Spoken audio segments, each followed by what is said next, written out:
আজকে বিজয় দিবসে ভারতের প্রধানমন্ত্রী মোদি একটা পোস্ট দিয়েছে যে বিজয় দিবস নিয়ে সে তাদের বিজয় দিবস বলে এটাকে দাবি করেছে এবং এইরকম একটা বিষয় নিয়ে বাংলাদেশের আকাট মূর্খ যেই বোকাতোদাগুলা পৃথিবীতে শুধুমাত্র পাকিস্তান ছাড়া আর কিছু জানে না, ওদের চোখে মুখে পাকিস্তান, এই আন্দার ঘরে আন্দার বাচ্চাদের জন্য এই ভিডিওটা।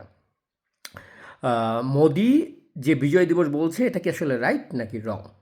প্রথমত হচ্ছে এই মূর্খর বাচ্চাগুলো কি জানে যে 1971 সালে দুইটা ফ্রন্টে যুদ্ধ করেছিল ভারত পাকিস্তানের সঙ্গে?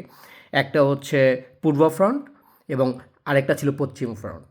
পূর্ব ফ্রন্টের যেটা সেটা ছিল পাকিস্তানের সঙ্গে বাংলাদেশের যে যুদ্ধটা, যেটার মধ্যে অন্যতম সহযোগী হিসেবে বা একমাত্র সহযোগী হিসেবে ভারতীয় সেনাবাহিনী যুদ্ধ করেছে পাকিস্তানের বিরুদ্ধে। এবং একমাত্র প্রশিক্ষিত সেই সময় সেনাবাহিনী বলতে বাংলাদেশের মুক্তিযোদ্ধাদেরকে প্রশিক্ষণ দেওয়া থেকে শুরু করে মানে অস্ত্রশস্ত্র দেওয়া থেকে শুরু করে আশ্রয় দেওয়া থেকে শুরু করে সব কিছু দিয়েছে ভারত। প্রথমত এটা ছিল হচ্ছে গিয়ে তাদের পূর্ব ফ্রন্টের লড়াই।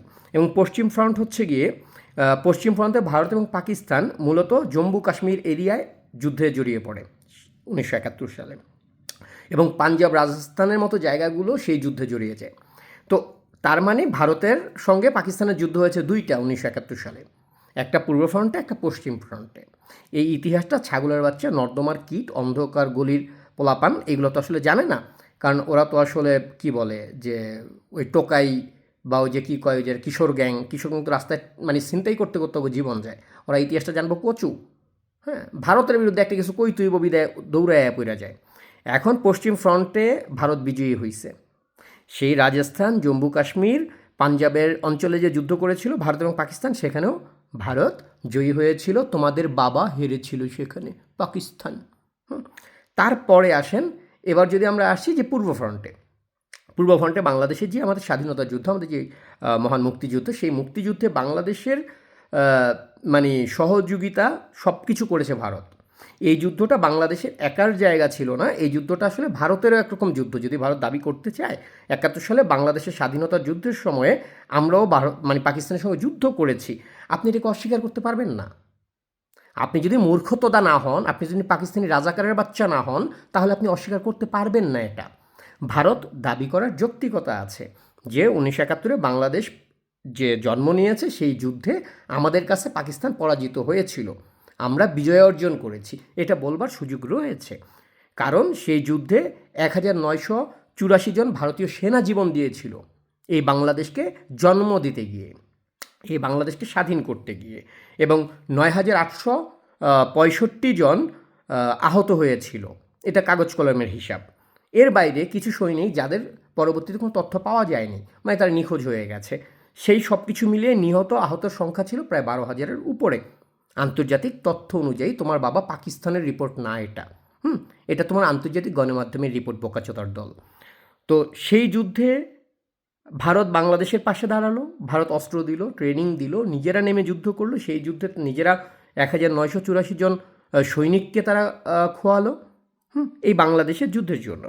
এবং দ্বিতীয়ত হচ্ছে পাকিস্তান রেসকোর্স ময়দানে যে 1971 সালে 16ই ডিসেম্বর বিকাল 4:31 তোমার বাবা পাকিস্তান কান ধরে মাপচে আত্মসমর্পণ করেছিল 90,000 ওই পাকিস্তানি সেনা সহকারে, এবং হচ্ছে 15,000 রাজাকারের বাচ্চা সহকারে কান ধরে মাপ চেয়েছিল এখানে এসে।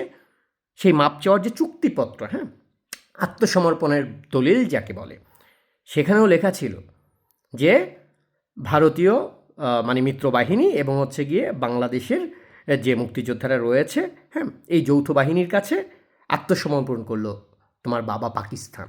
তো যেহেতু সেই আত্মসমর্পণটা ভারতের সেনাবাহিনীর কাছে করা হয়েছে এবং বাংলাদেশের যৌথ বাহিনীও সেখানে ছিল, অতএব এই জায়গা থেকে ভারত বাংলাদেশের দাবি করে নাই, বাংলাদেশ আমার সেটা দাবি করে নাই, বোকাচোদা। কিন্তু তোমার বাপ পাকিস্তানিদেরকে মেরেছিল না, গার মেরেছিল না, ওটা বোঝায়।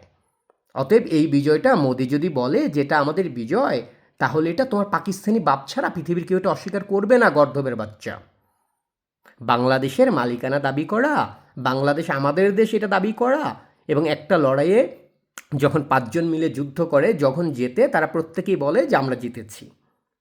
ওকে বোকাচোদা, এটুকু একটু মাথায় রেখো। এক এক জায়গায় মোদির ওই বক্তব্যকে নিয়ে পোস্ট করো না, তাতে বোঝা যায় যে একদিকে তো তুমি রাজাকারের বাচ্চা, তার উপরে মাথায় মগজের কিচ্ছু নাই, জীবনে পড়াশোনা করো নাই, খালি টোকাই গ্যাং রাস্তায় রাস্তায় চুরি করতে করতে জীবন গিয়েছে। তো ফকিন্নির বাচ্চা ইতিহাস জানো, ইতিহাস পড়ো, তারপরে এই অনলাইনে প্যাকর প্যাকর করো। ফকিন্নির বাচ্চাদের হাতে মোবাইল দেওয়া আসলেই ঝুঁকিপূর্ণ।